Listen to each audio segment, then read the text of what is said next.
ce qui est frappant, c'est que lorsqu'on crée l'histoire Grégoire Auna, ce n'est pas anodin. C'est qu'on fabrique une victime expiatoire pour justifier après coup.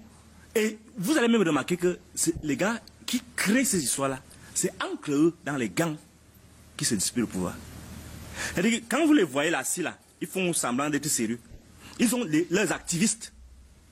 Et c'est important qu'on le dise ici parce que toutes les catastrophes qui vont venir, c'est comme ça qu'ils vont monter le peuple les uns contre les autres en créant pour pousser les gens à bout. Et c'est les gens, les Rémi Ngono, les Malvalzero, toute la bande des gens qui sont achetés pour traverser la vérité. C'est eux que les gens disent, non, c'est les meilleurs, c'est les meilleurs. Donc, les gens ne pleurent pas la mort des gens.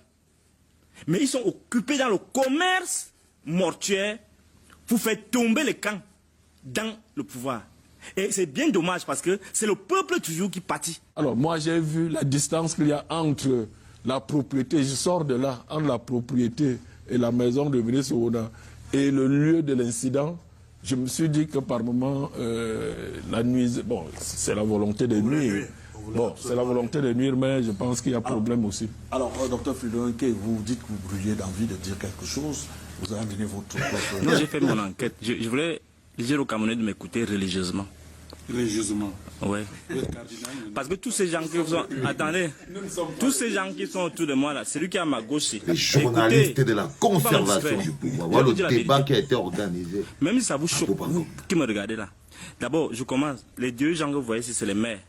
C'est lui qui est à ma gauche. C'est Mbidjigi. C'est mon père au village. Mais ici, là, c'est mon adversaire. Lui, là, à Temangue, c'est aussi un maire. Ces gars-là, ils sont occupés à entretenir leur carapace. Vous voyez comment ils sont bien habillés. C'est ça leur train de vie. Mais ils n'ont pas les moyens, ils machin. Ça, c'est faux. Les gens qui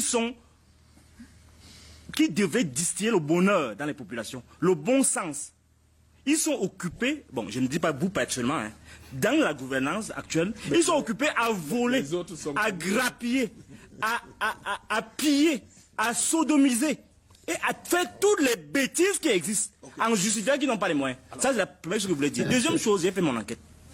Pardon, ne m'interromps pas. Parce que là, tu veux dire m'embrouiller. Non, non, ne me relance pas. Puisque tu m'as posé une question, je n'ai même pas encore parlé. Il fallait d'abord répondre. Il faut embrouiller les gens. Paul Bien n'a pas donné les moyens. Bon, ça va. Alors, j'ai fait une enquête. J'ai fait une enquête depuis 2 jours. Parce que les gens m'appellent même des États-Unis. Et là, c'est difficile que je sois d'accord avec toi, mais là, j'ai essayé quand même de dire la vérité. Vous savez, il y a 2 choses qui sont à prendre en compte dans cette affaire-ci. La première chose, c'est la réaction du gouvernement. Avant même de parler de l'affaire, il faut comprendre les fondamentaux. Je ne vois pas l'intérêt d'un ministre de la République, à Tangadji notamment, de venir faire une arithmétique mortuaire devant les gens qui sont occupés à pleurer les leurs. Et c'est dit au président de la République, il faut dire à ce type de ne plus parler. On a quand même fait les pays, on a marché. Quand un président laisse son ministre humilier les populations, si maintenant les gens se levaient là, comme il racontait ces choses, on le lynchait là. Il allait dire quoi? Qu'il est trop fort, il sort les yeux aux gens. Il faut qu'Atanga se taise. Et là, je le dis avec mon autorité, l'autorité qui me donne le pouvoir de penser. La deuxième chose, il faut dire aux internautes, c'est les gens qui sont payés dans les médias et qui donnent des fatwas. Lorsque tu n'es pas dans leur sens, lorsque tu ne vas pas dans leur sens, ils créent une fatwa qu'on doit te tuer, comme le cas qui est arrivé avec Martinez Zogo, où on essaie de dire ceci, mais tous les gens sont braqués pour orienter les gens vers une vérité qui n'est même pas vraie. Ce qui est arrivé dans l'affaire de Mankolo, je vais revenir là-dessus, sur ce que moi je considère comme une cause. Les gens ont dit, Grégoire Ouna a fait ceci. Moi j'ai appelé le bonhomme hier, j'ai dit, mais on dit que tu as tué les gens. Avant de mener mon enquête, je me suis interrogé auprès de ses proches, auprès des gens qui le connaissent là-bas, parce que j'ai les fans un peu partout. J'interroge les gens, ils me disent, même certains collègues qui sont du même village que lui, ils me donnent des informations. Et après avoir recueilli ces informations-là, moi j'essaie de faire les choses dans les normes. J'ai appelé le bonhomme, Je lui ai dit, monsieur le ministre. Monsieur le ministre. J'ai dit, c'est un bonhomme. Ouais. J'ai dit, c'est un monsieur. C'est un monsieur. Oui, c'est un monsieur. C'est différent d'un bonhomme quand même aussi. Tu m'apprends le français. Vous parlez français comme moi. Attends. Quand je dis, j'ai appelé le bonhomme, ça veut dire que j'ai appelé le bonhomme. C'est comme le récit. D'accord. C'est la littérature. Vous avez appelé. J'ai appelé le bonhomme. J'ai dit, monsieur le ministre. Là, je rentre dans la logique. Quand je raconte mon histoire, c'est différent quand je parle aux gens. J'ai dit, monsieur le ministre, il vous est reproché d'avoir tué les gens. Je le dis comme ça, brutalement. Bon, il était d'abord surpris que je l'appelle. Et il m'a répondu comme il m'a répondu. Je vais quand même vous dire les discussions que j'ai eues avec le ministre de la République. Mais j'ai recueilli froidement son témoignage. Et ça m'a fait réfléchir. La façon dont il m'explique la chose. J'ai compris que le peuple est fort. Donc tous les bruits, embrouilles que vous faites là, que vous êtes trop fort, vous intimidez les gens, le peuple va vous avoir. Parce que quand ils voient le génie avec lequel les gens s'organisent pour créer une affaire, ils ont créé l'affaire Grégoire Ona. Et quand il a fini de me raconter sa part, je suis allé sur le terrain. J'ai fait presque 3 heures de temps. J'ai des vidéos entières ici, où je suis allé sur le terrain, m'enquérir de la situation, sur les questions de les comités de vigilance. Je me suis rentré et j'ai fait au moins 2 heures de temps là-bas. Je suis allé dans les maisons, je me suis renseigné chez les gens. On n'a jamais vu Grégoire là-bas. Jamais vu. Sauf l'autre jour, il est venu faire quand même tout pour dire. Ben... Alors, ce que je voulais dire, c'est que par rapport à ça, lorsque vous arrivez sur le terrain, je n'ai pas besoin de défendre les gens, vous allez dire ce que vous allez dire, m'en fous. Je suis allé sur le terrain et je me suis rendu compte que les gens sont venus. Mais ils n'ont pas remarqué un élément important. C'est que la clôture, le mur de soutènement là, est immense. C'est-à-dire, on ne peut même pas imaginer qu'il peut céder un jour. Mais il y a un élément que peut-être presque personne n'a vu. C'est que sur le collé au mur, il y a un gros manguier. Le manguier a basculé parce que vous savez que quand il y a le manguier, il enracine, il met les racines au-delà. Donc ça fragilise l'édifice.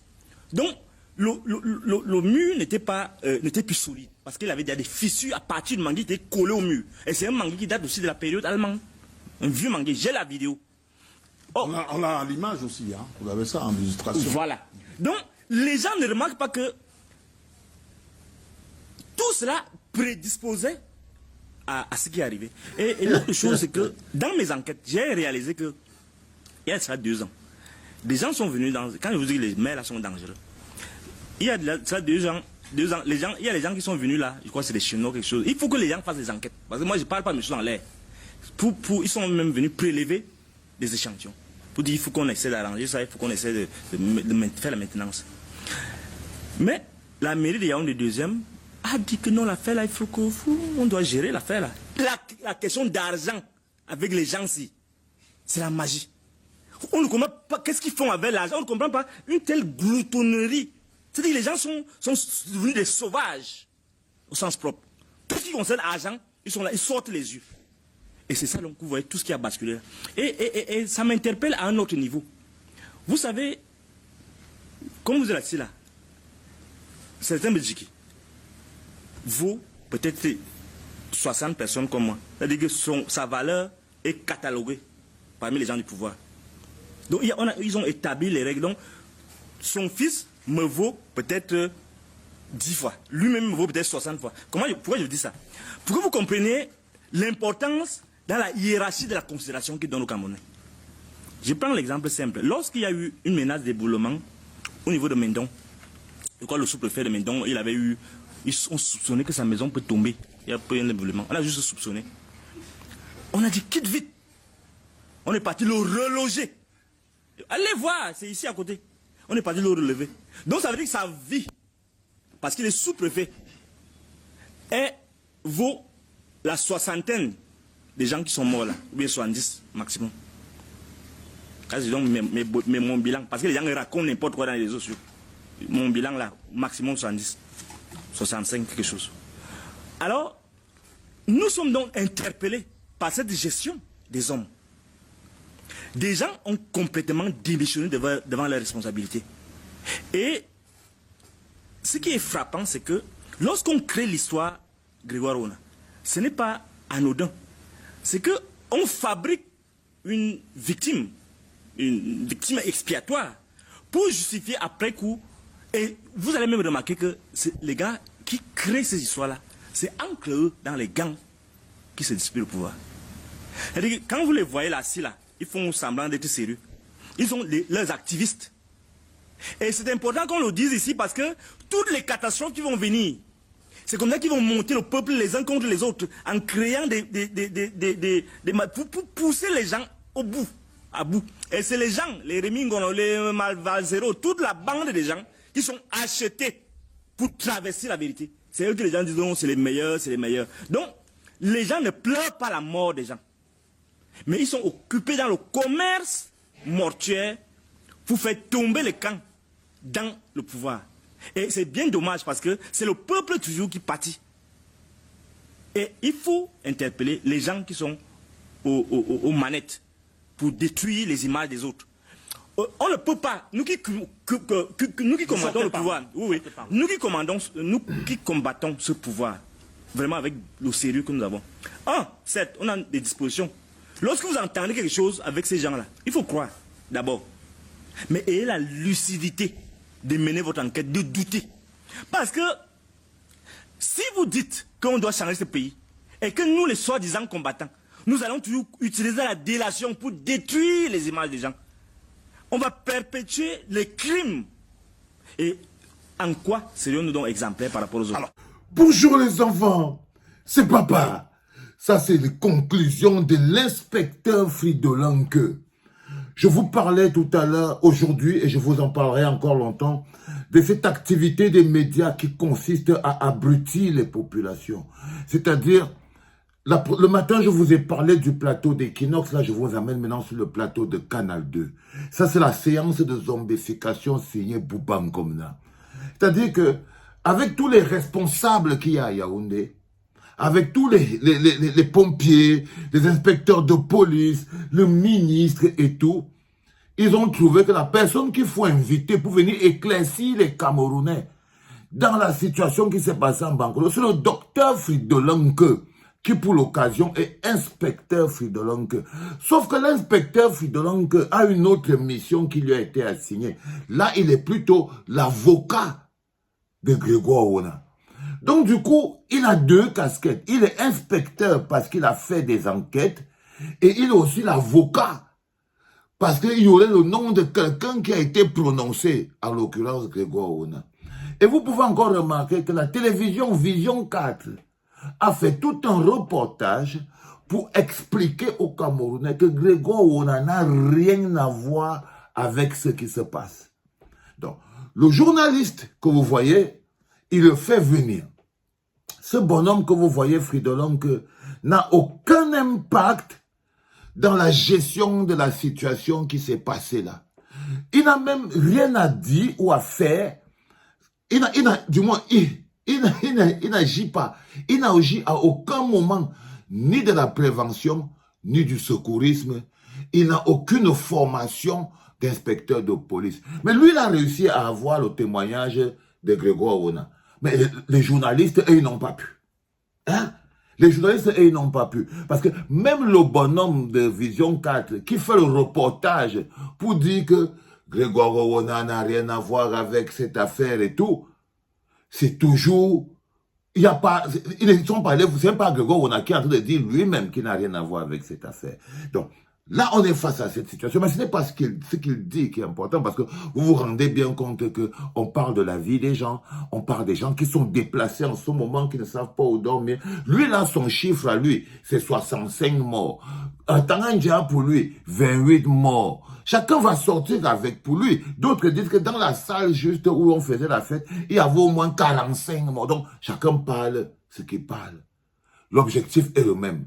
Abrutir encore un peu plus les populations. Ça, c'est le rôle de la télé dans un système de conservation de pouvoir.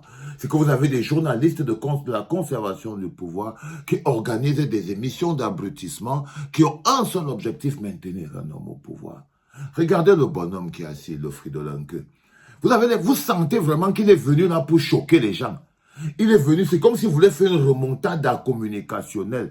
Il est venu là pour choquer les gens. Il est obligé. Il parle aux deux autres. On pourrait l'arrêter pour ça. Regardez-les comme ils sont habillés. Ils sont ceci, ils sont cela. Il voulait attirer. Et les gars le regardent comme un fou. Ils se moquent de lui. Quand vous voyez les deux bonhommes qu'il est en train d'indexer là, vous ne voyez pas qu'ils sont en train de se foutre de sa gueule. Parce que même le rôle qu'il veut venir jouer, il est en train de le jouer à l'exagérer. Le rôle du fou qui dit n'importe quoi. Et les autres l'ont calé, ils ont dit que non, on ne va pas lui donner la suite et tout. Je vous montre tout ça, les enfants. Parce que la journée d'aujourd'hui, je voulais vous montrer à quel point les journalistes jouent bien leur rôle dans l'abrutissement des masses et des populations. Les enfants, c'était papa.